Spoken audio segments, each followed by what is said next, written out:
Bismillahirrahmanirrahim. Para pemirsa semuanya, pada pertemuan atau kesempatan kali ini saya ingin menjelaskan tentang isim, dasar-dasar untuk memahami isim. Oke, pada pertemuan sebelumnya telah disinggung bahwa isim itu ada yang mu'rab, ada yang mabni, ada yang bisa berubah-ubah, ada yang tetap. Nah, pada kali ini yang akan ingin saya jelaskan lebih lanjut adalah isim mu'rab, isim yang bisa berubah-ubah. Jadi isim yang memiliki tanda-tanda ini ada al, ada tanwin, ada kemasukan huruf, biasanya huruf jar, itu adalah isim yang mu'rab. Nah, ini yang kelihatan tanda-tandanya itu yang ini. Kalau isim domir, isim isyarah, isim istifham, tanpa tanda-tanda itu pun sudah kelihatan. Nah, makanya isim yang mu'rab ini harus menggunakan tanda tertentu karena dia sangat banyak sekali jumlahnya. Ya, berbeda dengan isim mu'rab. Isim mabni maksud saya. Isim mabni ini terbatas jumlahnya. Nah, sehingga cukup dihafal saja sudah cukup. Kalau isim mu'rab ini jumlahnya sangat banyak sekali, yaitu yang ismun li syai'in dan ismun mushtaq. Ya, makanya harus menggunakan tanda-tanda yang spesifik agar kita semuanya mengetahui. Oke, pertama, apa itu tanda isim? Ya, yang saya maksud adalah isim apa? Isim mu'rab. Oke, ya, bukan isim mabni. Pertama adalah tanda isim itu adalah bisa kemasukan al pada bagian depannya, dan harokat belakangnya atau harokat belakangnya bisa ditanwin. Contoh adalah al-ghurfatu. Al-ghurfatu artinya kamar. Ketika kemasukan al akan menjadi al-ghurfatu. Kalau tidak ada alnya maka belakangnya harus ditanwin, sehingga akan berbunyi ghurfatun. Nanti dia bisa ghurfatan, ghurfatin, atau al-ghurfata, al-ghurfati. Nah, ini tanda yang pertama, al atau tanwin. Jadi al dan tanwin di dalam isim itu tidak boleh bersatu. Tidak boleh al-ghurfatun misalkan, tidak boleh.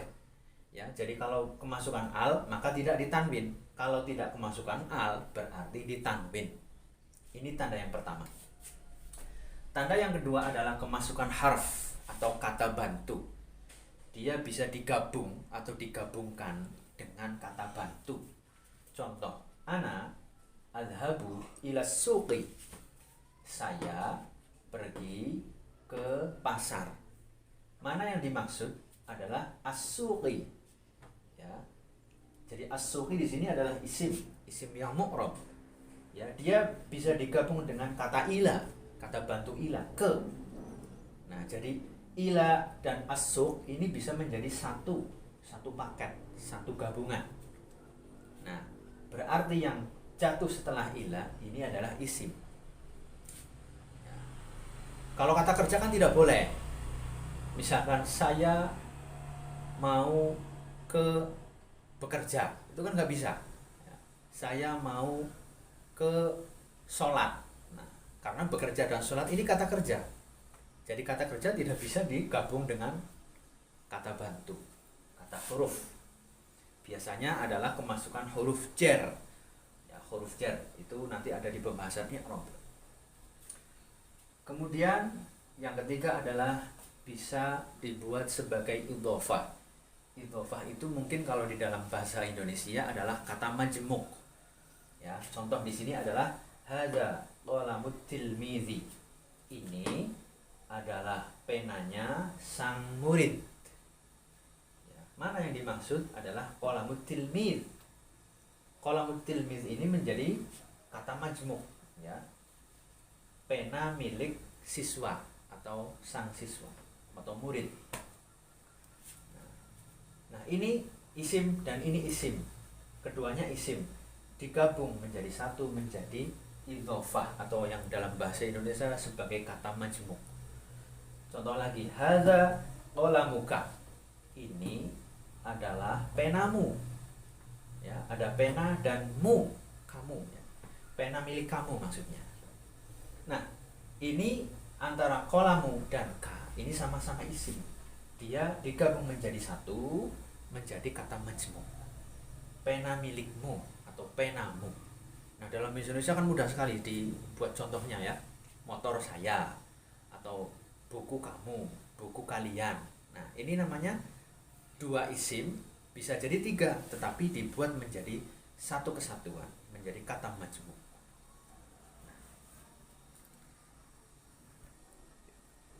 Oke, kemudian berikutnya adalah isim ketika dilihat dari muzakkar dan muannasnya.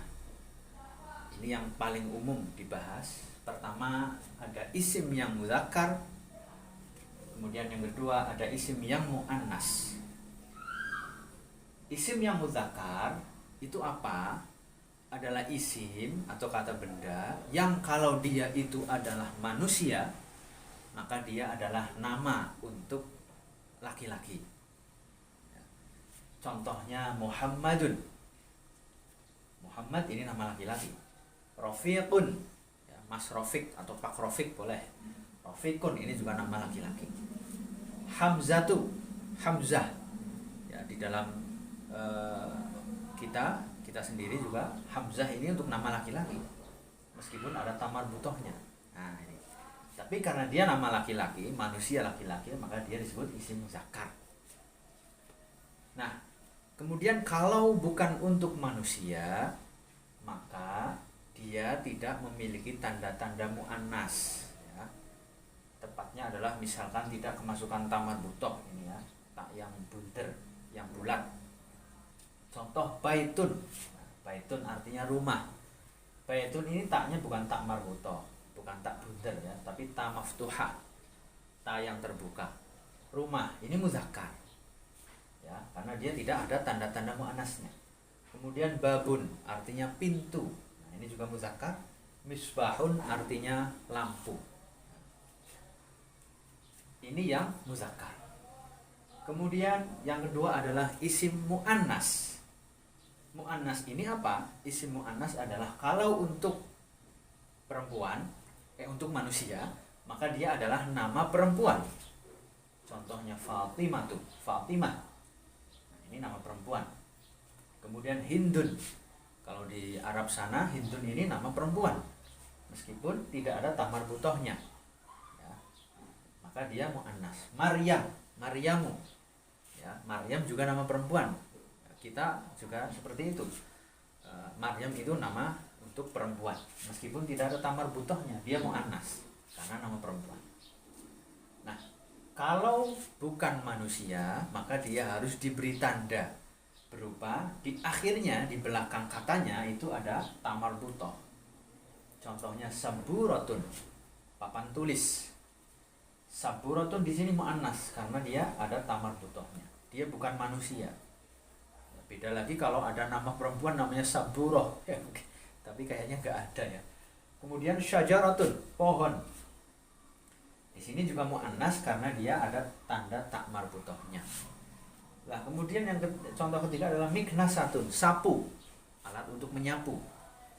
Nah, ini juga muannas karena ada tanda muannasnya yaitu tak marbutoh. Nah, ini pembagian isim dari segi muzakkar dan muannasnya. Oke, jadi yang tadi saya bahas itu adalah isim yang mu'rab, isim yang berupa ismun li syai'in, ya, nama suatu benda. Kemudian yang kedua adalah ismun mushtaq, ya, kata benda atau isim yang tercetak dari suatu kata tertentu yang menjadi asalnya. Ya, maka di sini contoh-contoh ini juga ada yang berupa ismun li syai'in, ada juga ismun mushtaq. Nah, contoh yang ismun mushtaq ini misbahun dari sobaha. Sobaha artinya menerangi. Misbahun alat penerangan, maka misbahun artinya lampu. Miknasatun ini berasal dari kata kana saya knusu, menyapu. Miknasatun artinya alat untuk menyapu. Nah, maka miknasah adalah sapu.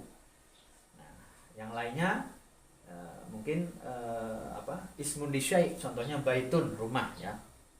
Ini ya benda yang namanya rumah, namanya baitun.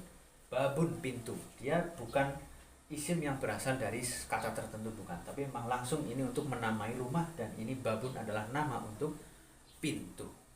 Demikian, dan nanti akan kita lanjutkan di pertemuan berikutnya. Terima kasih, semoga bermanfaat.